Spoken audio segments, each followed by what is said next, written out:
Kim degani chiqadi. Ushbu loyiha Turonbank hamkorligida Andijon viloyati Ulug'nor tumani Mingchinon mahalla fuqarolar yig'ini 166-sonli konturda jami 2 gektar yer maydonida amalga oshirilmoqda.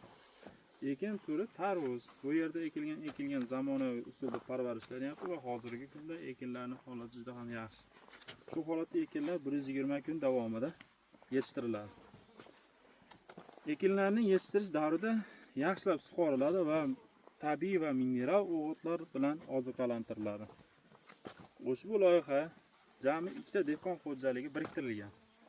Loyihaning samaradorligini oshirish maqsadida lider tadbirkor To'ron yerlari ichiga biriktirilgan. Ushbu yer maydonida jami 50 tonna hosil yig'ib olish rejalashtirilgan.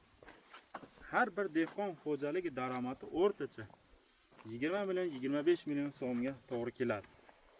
Mazkur hosil yig'ib olingandan so'ng ikkinchi ekin ekish ham yuqori daromadli ekin turlari orqali dehqon xo'jaliklarining daromadini yanada oshirish rejalashtirilgan.